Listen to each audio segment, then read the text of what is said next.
নমস্কার দর্শক বন্ধুরা, ইমেজ বেঙ্গল হেলথ কেয়ার অনুষ্ঠানে আপনাদের সকলকে স্বাগত। আমরা জানি যে আমাদের প্রত্যেকের একটা ভালো ঘুমের প্রয়োজন, কারণ ঘুমের পর আমাদের মন এবং শরীর একদম চাঙ্গা হয়ে যায়। তার কারণে আমরা প্রত্যেকেই বিছানায় একটা সুন্দর নিদ্রা যেতে পছন্দ করি। কিন্তু আমরা বিছানায় যাওয়ার পর সত্যিই কি একটা সুন্দর নিদ্রায় যেতে পারি প্রত্যেকে? অনেক সময় দেখা যায় যে আমরা হয়তো ঘুমাচ্ছি, কিন্তু ঘুমের মধ্যে আমরা অসম্ভব নাক ডাকছি। আচ্ছা, তখন যে ঘুমটা হচ্ছে সেটা কি আমার সত্যিকারের ভালো ঘুম? এই নাক ডাকার ব্যাপারটাকে আমরা অনেকে মজার ছলে দেখি। আমরা ভাবি নাক ডাকছে মানে সে গভীর ঘুমে আচ্ছন্ন। আদৌ কি তাই? না এই নাক ডাকার আড়ালে আপনার কোনো ভয়ঙ্কর অসুখের ইঙ্গিত শরীরে বাসা বাঁধছে? এই সমস্ত বিষয়গুলো নিয়ে আজকে আমরা কথা বলবো। আমাদের মধ্যে উপস্থিত রয়েছেন প্রখ্যাত চিকিৎসক ডক্টর নারায়ণ ব্যানার্জি। স্যার নমস্কার, ইমেজ বেঙ্গল হেলথ কেয়ারে আপনাকে স্বাগত। ঘুম হচ্ছে র্যাপিড আই মুভমেন্ট স্লিপ, নন র্যাপিড আই মুভমেন্ট স্লিপ। এর মধ্যে ডিপ ঘুম যেটা হয় আমাদের, সেই ঘুমটাই আমাদের আসল। এখন যদি দেখা যায় নর্মালি একজন পেশেন্টের পেশেন্ট বলছে একজন সাধারণ মানুষের ঘুমটা প্রতি মিনিটে 5 বার অবধি কিন্তু সে ডিপ ঘুমে যায়, তার থেকে লাইট ঘুমে চলে আসে।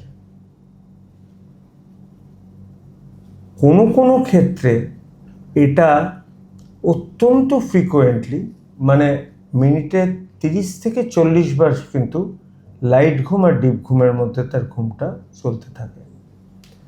ব্রেন চায় একটা complete and good quality sleep, অন্ততপক্ষে 7 ঘন্টা। যদি 7 ঘন্টা কেউ ঘুমোতে পারে তাহলে তার ইমিউনিটি পাওয়ার বাড়ে, 1 নম্বর। নাম্বার 2, সে অনেক ভালোভাবে কাজ করতে পারে, মেন্টালি হেলদি থাকে।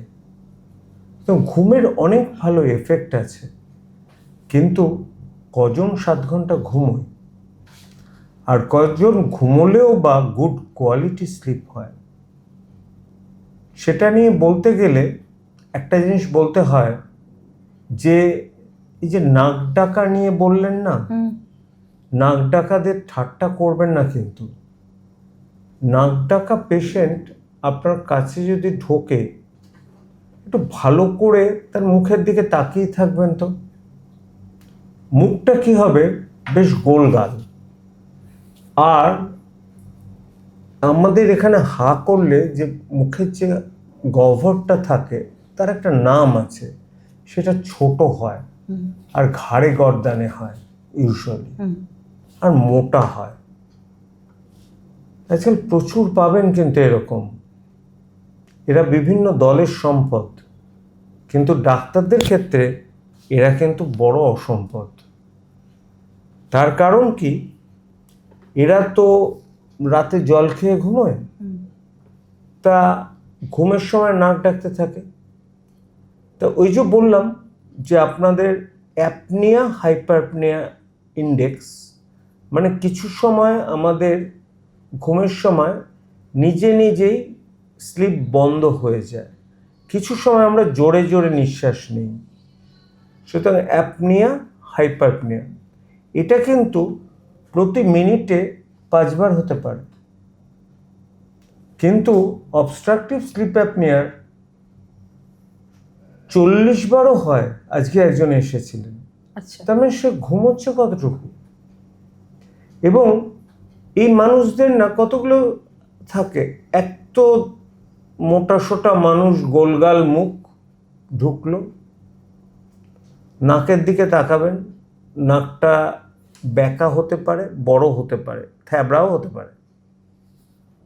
নাম্বার 3 হচ্ছে তাদের তারা কখনো বলবে না তারা নাক ডাকে। আপনি তাদের জিজ্ঞেস করবেন সকালবেলা উঠে কেমন লাগে, সকালবেলা ডাক্তারবাবু খুব ঘুম পায়, আমি 10টার পর থেকে ফ্রেশ হই। আচ্ছা, আচ্ছা, এখন তো বাসে ট্রামে লোকেরা অফিস যায় না, কারণ বাস তো সরকারি বাসটা উঠে গেছে, সবই তো টোটো অটোতে যায়। কিন্তু তাও যদি কেউ বাসে চান্স পেয়ে যায় তারা ওই গুমটিতে চলে যায় অনেক সময়, মানে ঘুমিয়ে। আর ট্রেনে উঠলে কার শেডে, তার কারণ তো তার ব্রেন চাইছে ঘুমটাকে ফুলফিল করার। আর তারা কিন্তু অনেক সময় ভুলভাল কাজ করে ফেলে, কারণ ব্রেনে অক্সিজেন যায় না। আপনারা এটা জানেন, এটা প্রত্যেক পশ্চিমবঙ্গবাসী জানে, ব্রেনে অক্সিজেন কম যায়। এবং কম গেলে কি হয়, কম গেলে হয় কি, সে অনেক সময় কথাবার্তা যেটা বলে, যেটা বলা উচিত নয় সেটা, কারণ তখন তার ব্রেন ভালো কাজ করে না। তাদের নাক ডাকাটা তার স্লিপ পার্টনারকে জিজ্ঞেস করুন। বলে হ্যাঁ নাক ডাকে, ওরকম নাক সবাই ডাকে। তা আমি না তাদের নাক ডেকে শোনাই, দেখুন তো এরকম, সেটা আমি একবার করে দেখাই একদম, দর্শক বন্ধুদের জন্য। নিশ্চয়ই নিশ্চয়ই। ধরুন প্রত্যেকে নাক ডাকে, ঠিক আছে, এইটুকু নাক ডাকা অ্যাকসেপ্টেবল। এরপরে ওদের নাক ডাকাটা কি হয়, অবস্ট্রাকটিভ স্লিপ অ্যাপনিয়া। তার মানে কি হচ্ছে, করে নিঃশ্বাসটা বন্ধ হয়ে গেল, একদম থেমে গেল। হঠাৎ আপনি বললেন কি হলো, কিছু খারাপ হলো না তো? তবে একটু বাদে হঠাৎ ঘুম থেকে মানে সে ধর্মর করে উঠে গেল। অনেকে আবার উঠে বসে পড়ে, অনেকে আবার বলে নিজে জেগে জেগে নাক ডাকা শুনতে পাচ্ছে। এই জিনিসটাকে বলে অবস্ট্রাকটিভ স্লিপ অ্যাপনিয়া। সেটা বোঝার জন্য না আপনাকে 2-3টে জিনিস লক্ষ্য রাখতে হবে। তার নাকটা কীরকম, তার মুখের গহ্বরটা কীরকম, সে মোটা কিনা, ঘাড়ে গর্দানে কিনা। এবার প্রশ্ন হচ্ছে কেন এরকম হয়, এরকম একটা বিচ্ছিরি নাক ডাকতে ডাকতে থেমে গেল, যেই থেমে গেল তখন অসুবিধাটা হয় কি, ব্রেনে তো অক্সিজেন পৌঁছচ্ছে না। ব্রেনে যদি অক্সিজেন না পৌঁছয়, ব্রেনের রেসপিরেটরি সেন্টার বলে এবার তোমার যথেষ্ট হয়েছে, এবার তুমি জেগে পড়ো। সে জেগে উঠেই নিঃশ্বাসটা নিল, সুতরাং তার ঘুমটা ডিস্টার্ব হলো। এবার এটার পেছনে কারণ হচ্ছে আমাদের এই যে গলার সামনে যে মাসেলটা আছে, এই মাসেলটা না ল্যাক্স হয়ে যায় ঘুমের সময়। আর যারা ঘাড়ে গর্দানে আরো বেশি এখানে মাসেল থাকে, শোয়ে যখন সেই মাসেলটা চাপ পড়ে, ভেতরে যে আমাদের নিঃশ্বাসের নালীটা চাপ পড়ে কুঁচকে যায়। একটা কুচকানো জিনিসের মধ্যে দিয়ে যখন এয়ার পাস করতে যায়, সে তখন, আর যদি বড় নালী থাকে কোনো আওয়াজ হবে না। বেসিক ব্যাপারটা এখানে। তারপর কুচকে এমন যখন হয়ে যায় পুরো নিঃশ্বাস বন্ধ হয়ে যায়, তখন সে ধর্মর করে জেগে ওঠে, আবার ঘুমিয়ে পড়ে। সুতরাং একটা কথা বুঝতে হবে, প্রথমে আপনাকে সাসপেক্ট করতে হবে পেশেন্টের অবস্ট্রাকটিভ স্লিপ অ্যাপনিয়া আছে কিনা, যেটা আমি এতক্ষণ ধরে বললাম। শুধু দেখে নয়, তার ব্লাড প্রেশার বেশি থাকবে, রাতের দিকে প্রেশার বাড়ে, এবং সবচেয়ে বড় কথা, এদের মৃত্যু কিন্তু রাত্রে ঘুমের মধ্যে হতে পারে। ওই নাক যখন বন্ধ হয়ে যায় না নিঃশ্বাস নেওয়া, তখন প্রেশার বেড়ে সেরিব্রাল বা হার্টের কোনো একটা ইভেন্ট হতে পারে। তাও লোককে না রোগা করা যায় না, জল বন্ধ করাও যায় না। এই যে ঝামেলা কি বুঝতে পারবেন না আপনি।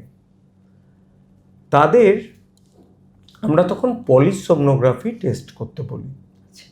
সেটা একটা স্লিপ টেস্ট, তাতে ডিফারেন্ট প্যারামিটার মাপা হয়।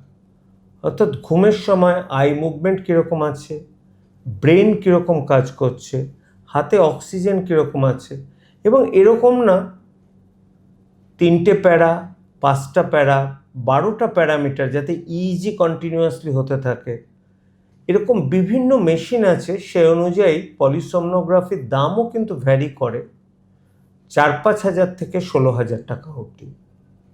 এখন যার ওভিয়াস স্লিপ অ্যাপনিয়া আছে, তাকে আমরা হয়তো ওরকম জটিল পলিসোমনোগ্রাফি 16,000 টাকার টেস্ট করতে বলি না, কিন্তু আইডিয়ালি করা উচিত একদম 12 প্যানেল বা 16 প্যানেল পলিসোমনোগ্রাফি, যাতে পুরোটা স্লিপ সে কীরকম হচ্ছে ঘুমটা বোঝা যায়। এবার ডায়াগনোসিস তো হলো, সে তো চট করে রোগা হবে না। আর নাক ব্যাকা থাকলে নাকে সার্জারি করেও তার কিন্তু পুরোটা লাভ হবে না, কারণ স্লিপ অ্যাপনিয়া হচ্ছে এখান থেকে।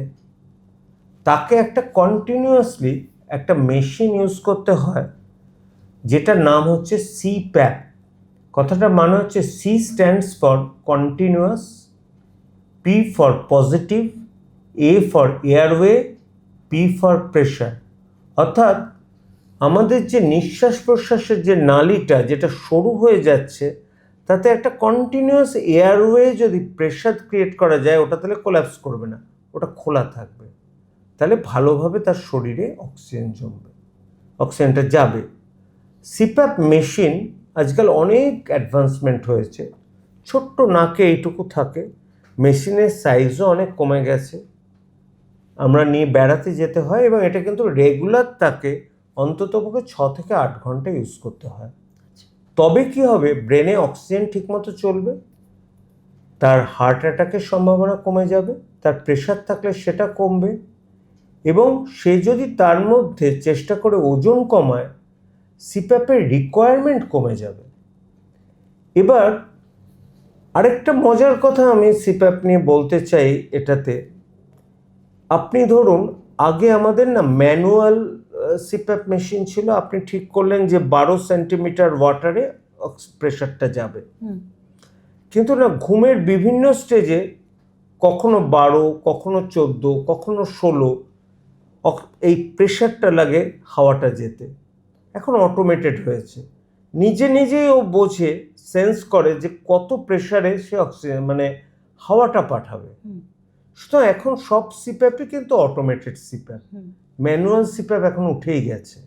দামটাও কমে এসছে অনেকটা, মানে একদম লোয়েস্ট প্রাইস হচ্ছে 35,000 টাকার মতো পড়ে, যেটা আগে 75,000 ছিল। সুতরাং এই যে ডাইনামিক চেঞ্জ, আমি যেটা বলতে চাই যে অবস্ট্রাকটিভ স্লিপ অ্যাপনিয়া অর্থাৎ ঘুমের ব্যাঘাত ঘটছে, আপনার অক্সিজেন যাচ্ছে না বলে শ্বাস নালী অর্থাৎ ট্র্যাকিয়া দিয়ে, সেটার প্রেশার কিন্তু সবসময় একরকম লাগে না, সেটা তার কিন্তু প্রতি ঘন্টায় চেঞ্জ হয়। সেটার মেশিন তাকে সেন্স করে, বোঝে কতটা প্রেশার লাগবে, সেই মতো কিন্তু তাদের প্রেশারটা দেওয়া হয়। তবেই সে কিন্তু ভালো কোয়ালিটি স্লিপ পায়, তার গুড কোয়ালিটি লাইফ হয়, তার ডেঞ্জারটা কেটে যায়। কিন্তু তাকে একটা জিনিস বুঝতে হবে, সিপ্যাপ তাকে নিতে হবে, তার ওজন কমাতে হবে, নেশা ছাড়তে হবে, স্পেশালি স্মোকিং এবং অ্যালকোহল। তাছাড়া কিন্তু ব্রেনে অক্সিজেন পাঠিয়েও কিন্তু ভুল বকা কমানো যায় না, এর বহু এক্সাম্পল আছে। একদম।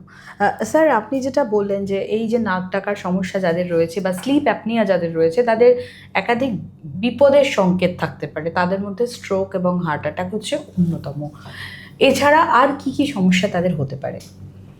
দেখুন, দীর্ঘদিন ধরে যদি ব্রেনে অক্সিজেন কম যায়, তারা ভুলও হয়ে যাবে খুব তাড়াতাড়ি, মানে স্মৃতি নষ্ট হয়ে যাবে, তারা সকালবেলা অ্যাক্সিডেন্ট করতে পারে, গাড়ি চালাতে চালাতে ঘুমিয়ে পড়বে।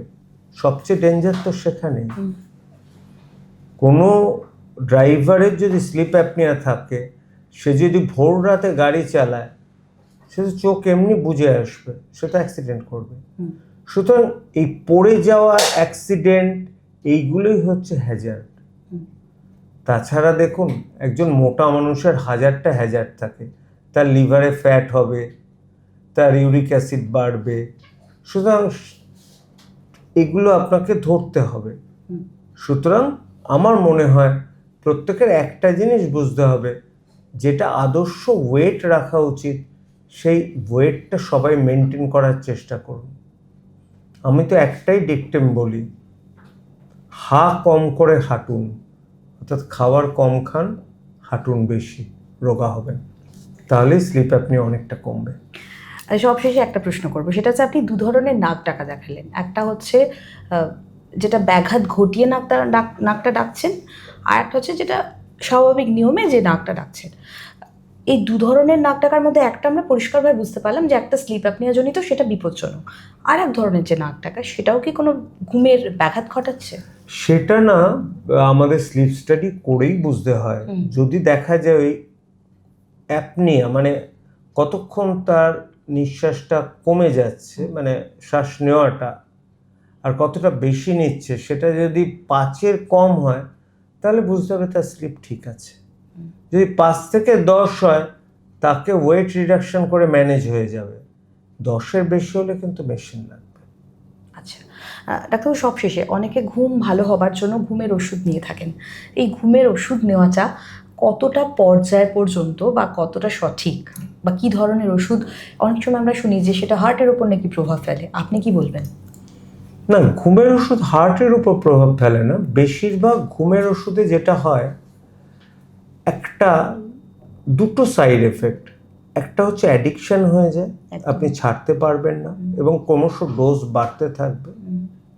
এবং সেগুলো হয় যারা খুব শর্ট অ্যাক্টিং ঘুমের ওষুধ খায়। আমি বলতে পারি লরাজিপাম সবচেয়ে বেশি অ্যাডিকশন করে।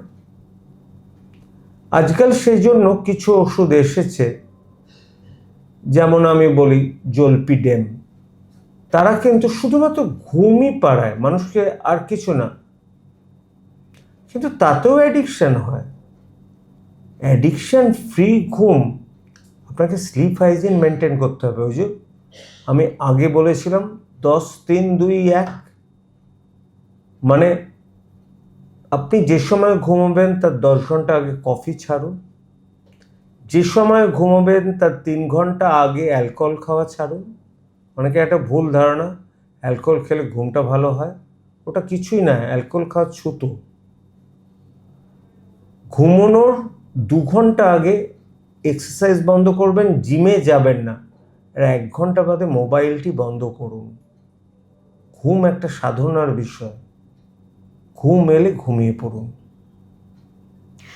10-3-2-1 করেও যাদের ঘুম আসছে না, যারা বিছানায় বিনিদ্র রজনী কাটাচ্ছেন, তাদের আপনার কি সাজেশন? আমার সাজেশন হচ্ছে যে খুব বেশি সময় মোবাইলে বা আপনাদের কাজের জন্য ল্যাপটপে থাকবেন না। খুব বেশি স্ক্রিন যদি টাইম বাড়ে, ঘুমের ব্যাঘাত ঘটে। স্ট্রেস যতটা সম্ভব কম নেওয়া যায় চেষ্টা করুন। আর ঘুমের আগে একটু দুধ খেয়ে দেখুন, এটা কিন্তু ঘুমে ভালো আনে। মেলাটোনিন বলে একটা দেওয়া হয়, কিন্তু এটা ঘুম আনতে সাহায্য করে না। এটা অনেকটা সার্কেডিয়ান রিদিমকে ঠিক করে শুধু। আর তাদের আমরা জলপিডেম খুব শর্ট কোর্স দিতে পারি, 10 মিলিগ্রাম বা 5 মিলিগ্রাম ফর 10 ডেজ, যাতে তাদের এর থেকে না পরবর্তীকালে অ্যাডিকশন দাঁড়ায়। সুতরাং ঘুম একটা সাধনার ব্যাপার। সকালে পরিশ্রম করুন। আজকে চাষির ঘরে, কৃষকের ঘরে কিন্তু ঘুমের ওষুধ লাগে না। ঘুমের ওষুধ লাগে আমাদের। সুতরাং কায়িক শ্রম এবং অ্যাডিকশন না করে থাকা, তার মধ্যে ভালো ঘুম, ভালো থাকার চাবিকাঠি। অনেক ধন্যবাদ স্যার। দর্শক বন্ধুরা, আমরা এই আলোচনা থেকে অনেক কিছু গুরুত্বপূর্ণ বিষয় জানলাম। যে নাক ডাকা, কোন ধরনের নাক ডাকা সেটা চিন্তার কারণ। যদি নাক ডাকতেই থাকি, তাহলে সেই নাক ডাকার জন্য আমাদের কি করতে হবে, ভালো ঘুমোবো আমরা কিভাবে, কোন নিয়ম আমাদের মেনে চলতে হবে। তো এইরকম অনেক কিছু প্রশ্ন নিয়ে আজকে স্যারের কাছে এসেছিলাম। তো স্যার আমাদের অনেক কিছু সুন্দরভাবে বুঝিয়ে দিয়েছেন। দর্শক বন্ধুরা, আশা করি এর মাধ্যমে আপনারা যথেষ্ট উপকৃত হবেন। আপনার ঘুম কেমন, এটা অবশ্যই আপনি কমেন্ট বক্সে লিখে জানান। আপনার কি ধরনের সমস্যা হচ্ছে সেটাও আপনি জানাতে পারেন। তার পাশাপাশি আপনি কি নাক ডাকেন, সেটাও আমাদের কমেন্ট বক্সে লিখে জানান। আপনাদের বিভিন্ন প্রশ্ন নিয়ে আমি হাজির হই চিকিৎসকদের সঙ্গে। তারা তাদের মূল্যবান পরামর্শ আপনাদের দিতে থাকেন। এরকম যদি আরও কোনো বিষয় নিয়ে আপনাদের প্রশ্ন থেকে থাকে, অবশ্যই আপনারা আমাদের জানান। সকলে সুস্থ থাকুন, ভালো থাকুন। স্যারকে ধন্যবাদ আমাদের সঙ্গে এই আলোচনায় আসার জন্য। নমস্কার। নমস্কার।